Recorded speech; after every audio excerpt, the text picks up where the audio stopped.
Hello, hello, hello, and welcome to Get Comfortable by Lizana-Prodeaux. I am the voice behind Get Comfortable. Today's message is a good one, and it's in reference to resting in God's comfort. Resting in the comfort of the Lord. So, it's on my mind and it's on my heart because I've been in a place of uncertainty for so long. And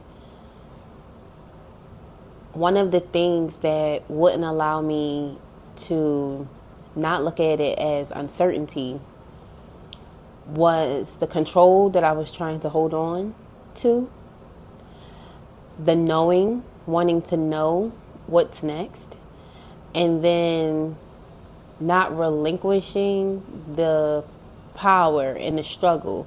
And I don't know if the struggle was more so with God himself or just with the unknown and me trying to know and project and make sense of it all. But if you are a child of the Lord, then you do know that, it's not a thing of you always knowing. If you're a child of God, you're going to have to know that God is going to put you in situations where you're not going to understand what he's doing. And you're not in control. And so in understanding that you're not in control, it lets you be free of the expectations of things. It lets you be free of the anxiety that comes with anticipating what you think is going to take place. It allows you to breathe and to be free. And so I just want to invite you guys in to just listen to this message and hear it for what it is and hopefully give you some peace, because whoever this message is for someone who just has not had peace in what the Lord is doing at this time. So I always say the best way to get closer to God is to allow him space so that you can listen to what messages he's putting down for you to pick up. A lot of times we don't do that. We're so busy tending to life, work, building our careers, taking care of our homes, dealing with the everyday maintenance of upkeeping a home, a vehicle, taking care of your wife, husband, kids, parents, pets, that we're just so busy. On top of that, we're heavy into social media, and it doesn't leave God much time to come in and sit with you and be with you and speak to you on what he actually wants you to do.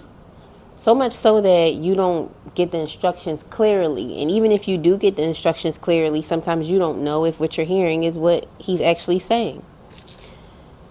In those moments that you feel like you can't hear him, it's best to take a step back, take a breather, and allow yourself some space if you can. Make space for him in moments when people are not around and influences around you can't get to you, preferably the morning time, because everything is still dark. It's still, everything's fresh. Hopefully you're not a person who rolls over and looks at their phone and that's how you begin your day. But just allowing him space to come in and be with you. For me, ideally, I would like to do my timing with God in the morning, but for me, it's best at night. I do have moments, typically like in the spring and the summer, where I'm like, okay, I'm making time with God in the morning because it suits me better. But in the fall and winter, for me, it's definitely the evening. It's when I'm able to wind down after a day, kind of recapture everything that I've experienced, that I've gone through during the day. I can tend to my calendar at this time. I can write in my books that I have. I have a book for me writing to God, my prayers. And then I have another book where I put all my dreams, my aspirations, my goals, scheduling things or things that I want to speak into existence. I put in that book. And it's good because it grounds me. And in that time, I hit my Bible and then I'll hit those other things and it all kind of flows together. It gives me a foundation to build upon, and it gives me a clearer vision for what I want going forward. But what do you do when you're in a space where you don't know what you want, or you don't know, you feel like you know what you want, but what you want seems so far away, or it doesn't seem like it's reachable or attainable, and God has to step in, or God steps in, or he's doing a thing in your life and you know he is, but you don't know what? Coming from a place of understanding that is difficult, especially if you're anything like I have been in the past, where you just want to know what's going on. I've always prided myself on being a director of my own destiny, and it's taken a lot of faith and strength to allow God in to say, hey, you know, you may be the captain of this ship, but I am the sea, you know? And yes, you are steering, and yes, you can navigate pretty well. However, it's on me how well you navigate, because the sea is so unpredictable, and it has no limits, it has no bounds. And that's how I view God. I'm not a power, like a power freak. I'm not a person who really needs to be in charge of this. I'm not a person who likes to tell people what to do. I'm kind of a go with the flow type of person. But when it comes to my life, I know I have to have certain structures, or I will be anxious. I will be upset. I won't be as free and happy and as I would like to be. When you're in a waiting season, or you're in a place where you're waiting for instruction from God, or you're allowing him to do what he has to do, what makes the wait harder is holding on to what you think should happen, how you think it should happen, when you think it should happen. And it puts unnecessary stress on you, and it makes the wait harder, and you miss the point and why you're waiting in the first place. So I'm just lending you my experience so that I can help somebody who's in this position right now, whether you're just starting out and it's just the beginning of the wait, or you're at the tail end, which sometimes is harder. I think the beginning and the end are the hardest, because you go into a situation and you're like, I know I have to wait, and you're anticipating how long the wait will be. And then towards the end, when you're like so tired and you're so over it and you no longer want to do it, and you're thinking about giving up, do I even really want this anymore because I've waited so long? Am I going to appreciate it? Is it going to be all that I expected it to be?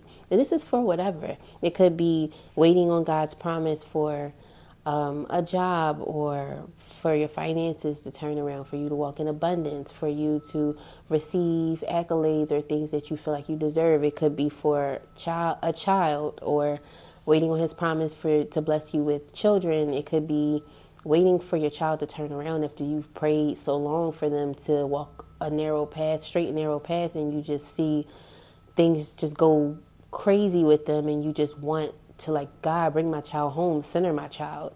It could be waiting for a husband or a wife to make changes so that you guys can be together in harmony. It could be waiting for a home, just peace of mind, dealing with the everyday bumps of life, and then thinking, I really just want to be in a space where I'm at peace. How much longer am I going to have to do this? Like, I'm getting tired. And so I'm at a place now where, I was at a place where I was extremely tired, just frustrated, because I put parameters on what God has for me. I put a time frame and a limit on it.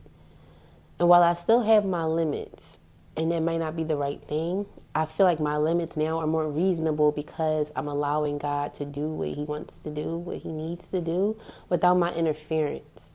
I don't know how many times that I've been in this position and I've poked the bear, and I've probably pushed the time frame to be more than what it would have been if I would have just chilled. And I'm learning that's not the best thing. And I feel so much better by understanding why I'm going through what I'm going through, realizing that I'm not even ready to receive the blessings that I want so badly. Also, understanding that my blessing is not just about me, it's going to affect others, and certain things still need to be ironed out before I can reach that place. I'm not in a position of just waiting anymore and that's it.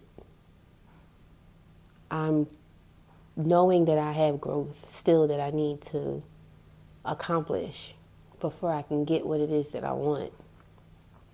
And it took me to look in the mirror and say, hey, I'm asking for this big thing, and God, I know you feel like I deserve it. I know you feel that way, and I know that it's something you're going to give me because I see it coming.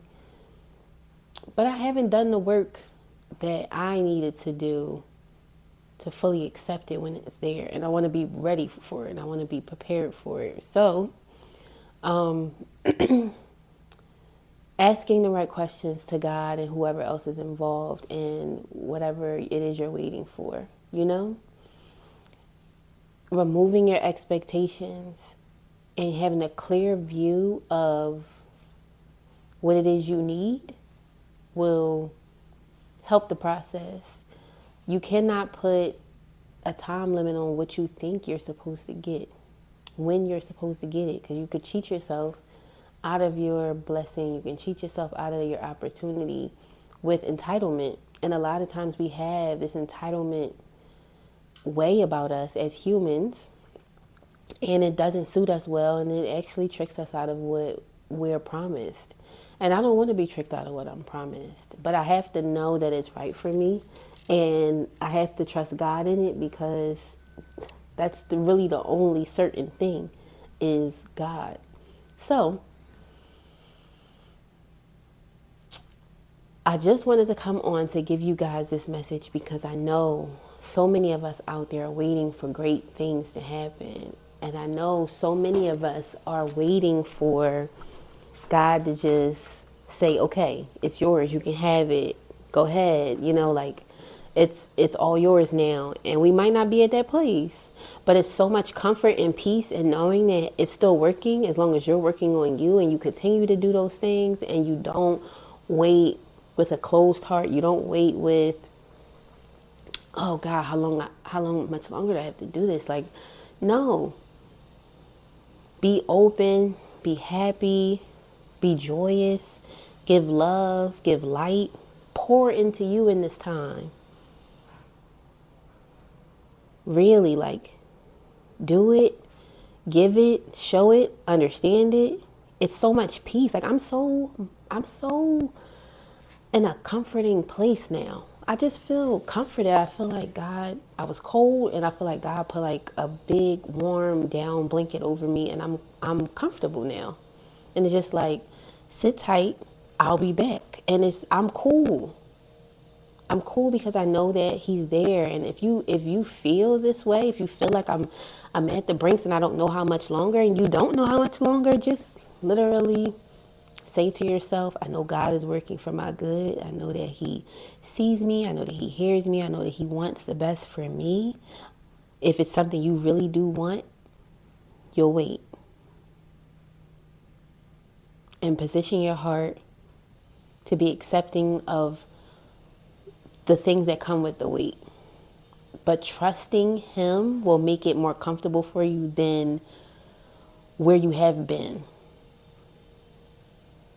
It's like you're fighting against a current that you cannot change. You're going to exhaust yourself. It's going to wear on you. And you're going to be stressed. And who wants that? I'm not going to say there's not going to be moments where you're going to be like, okay, this is a bit much. Not too much, God. But if you're in a space where you can just take a deep breath, relax. I know he has me. He's asking me to hold on. I'm going to hold on. It's so much peace in it. So much peace in knowing how our Father just loves us and cares for us and just wants us to be okay. He doesn't want us to be stressed. It's the outside world that will put these expectations on our blessings for, oh, well, if this should have happened by then, or it wouldn't be me, or it couldn't be me, or how much longer are you going to deal with this, and what's going on with that, or and even if it's not a person, it could be other things around you making you feel like this weight is not worth it. If you know you heard what you heard and you know it is what it is, then be receptive to what God is asking you to do, but be obedient to Him and give Him that time. Okay? So that's the message that I have for you. I pray it gave you some relief and that you are able to release some of those frustrating, anxious feelings inside and succumb to God's comfort. I love you to the moon and back, but of course God loves you more. Take care.